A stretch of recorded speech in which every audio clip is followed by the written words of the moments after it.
Alright everyone, well, this week's video, surprise surprise, is inspired by a movie I saw recently. Actually, it was a movie trailer. More to the point, it was a movie website. And it was actually an illustration I posted on the NAP forums just about a week or two ago, and it is for the movie National Treasure Book of Secrets. Now, what really intrigued me about this is I was looking at the website and it had the logo and everything was really cool, and I'm actually going to be doing some techniques for the actual logo in the coming weeks. But what intrigued me most was the background. And the background was just comprised of so many different size lines. There were just lines of copy from the Declaration of Independence, in that handwritten style, and they were just all had glows on them and they were all scattered in various sizes and things like that. It was really, really cool. So that's what we're going to recreate here. So in my document here, I've got just a layer with just a few lines of copy from the Declaration of Independence. And all I did was simply Google the Declaration and just copy and pasted these lines onto a text layer. So I'm going to go ahead and double click the text layer icon and just highlight all the copy. And I'm going to change the font to something that looks a little bit more handwritten. And I actually found a really cool font on this website I had mentioned a while back. It's called Dafont. It's DAFONT.com. It's loaded with all kinds of really cool free fonts, so check it out. Really neat stuff. Go there all the time. But the font I got here is called Aquiline 2. And when I select it, you can see it's got a really interesting kind of handwritten style to it, almost in the style that the Declaration would be in. So I'm going to press Command or Control T. I'm going to hold down my Shift Option, that would be Shift Alt on a Windows machine, and I'm just going to scale the text out almost to the edge here. And I'll press Enter. So now I've got my text. It's all set in the right style. Let's go to the next step, which is I'm going to create a custom brush for each line of copy.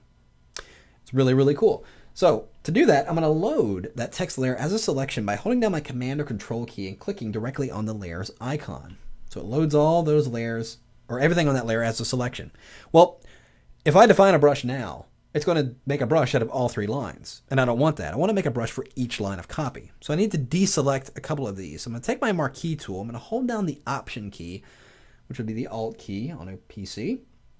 And I'm just going to drag over the two lines I want to deselect.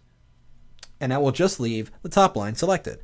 So now I'll go into the Edit menu, go to Define Brush Preset, and we'll call this Line 1. I'll click OK. So let's do the same thing. I'm going to Command click on that layer. I'm going to deselect the top layer. Still holding the Option key down. Deselect the bottom layer. That leaves the middle layer selected. Let's go under to Edit, Define Brush.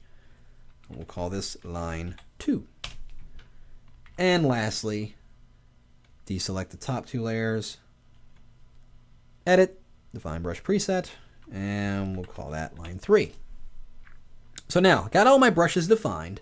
I don't necessarily need this text layer, but I'm not going to throw it away because you never know when you're going to need to go back and change something or add something in there. So I'm going to go ahead and just turn off its visibility. And I'm going to highlight the background layer because I want ultimately my design is going to be on a black background. So I just need to change the background to black I'm just going to do that by pressing Command or Control I. So background set, brushes are set. Let's go in here and create the effect. I'm going to create a new blank layer. And I'm going to go into my brush panel, select my brush tool, and at the bottom of my brush menu here are the three lines of copy. There they are right there. So I'm going to go ahead and select the first one. Let's go over here into my document. And there's my brush. You can see the preview of the brush right there. So I'm just going to click once in the middle of my document. And that's because I want to apply a layer style before I actually paint any of these lines in. But something needs to be on the layer to see the results of the layer style. So with that text on that layer, I'm going to double click the layer icon. It will open up my layer styles panel. I'm going to add an outer glow. And I'm just going to go and leave it at that default yellow color. And I'm just going to drop the opacity just to about 65. And I'll increase the size. Yeah, let's keep it around 10. Kind of a subtle effect, but it looks pretty good. Click OK.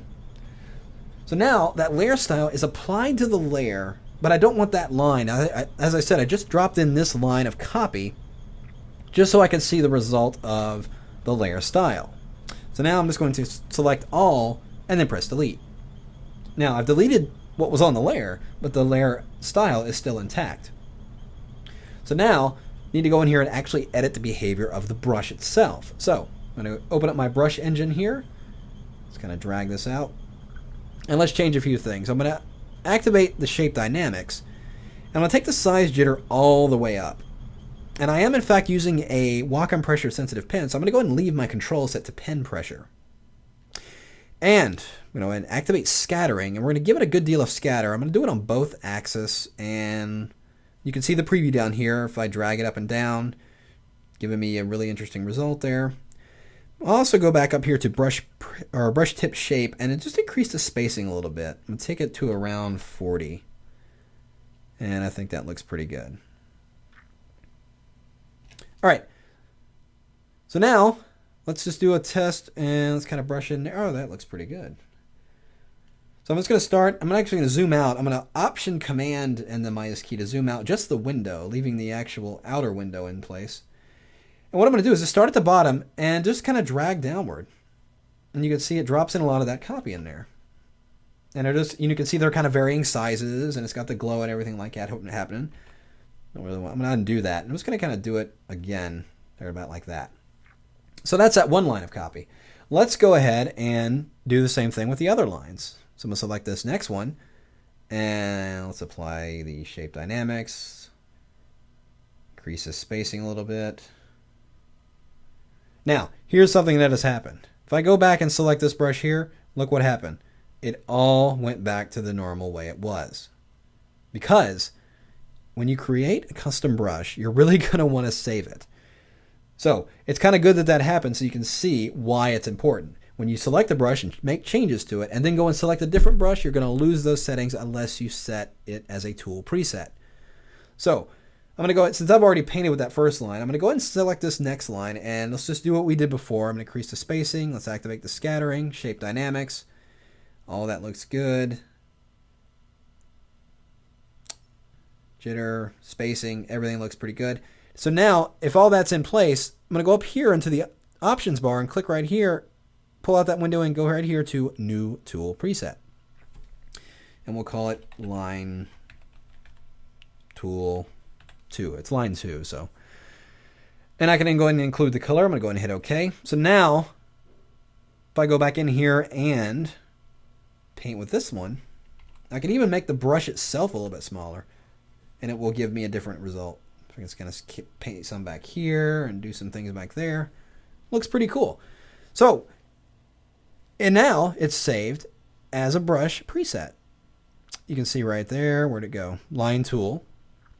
So if I go back and create another brush or go and create another line brush, make sure you save it as a tool preset so you'll always have it available. But you can see the really cool result we're getting all through a brush preset. So if I wanted to add one more element to this, I'm going to go and highlight that background layer. I'm going to create a new layer above it. And let's go over here and get kind of an orangish reddish color. And what we're going to do is give the background just kind of a center gradient so that the logo itself will be able to center on. So I'm going to get my gradient tool here using the radial gradient. And of course using this second one right here, which is the foreground to transparent. And on that blank layer, I'm going to hold down my shift key and just drag out from the center just a little ways. And you can go either left or right, it doesn't matter. And that will give me that cool gradient there. So if I zoom in here, you can see how cool that text is looking. And if I just simply drop in the logo here on this group layer, I've got the actual pyramid that I created. And this is what I'm going to be covering in the next videos in the next couple weeks, is actually how to create this effect for the pyramid. Well, I'm going to do one last thing to this background copy. I'm going to highlight that layer that contains all that copy. I'm going to put a layer mask on it. And I'm going to go over here and using that same gradient tool, making sure we're going from foreground to transparent, but let's change the foreground color to black so we're actually masking out an area. I'm just going to hold my shift key down and drag in a gradient from all four sides. And that just kind of has it having this fading effect coming in from the sides. And again, we're using the radial gradient. Let me undo all those. I want to actually make sure if there's any setting in here that I wish wasn't sticky, it was this. I want to make sure we're using a linear gradient in this case. And again, just drag gradient in from each side, and it gives me a really interesting result. So we've got that scattered line text effect all done with a custom brush. So that's creating the background. As I mentioned, Next couple weeks, we're going to start talking about the actual logo itself, starting with this pyramid.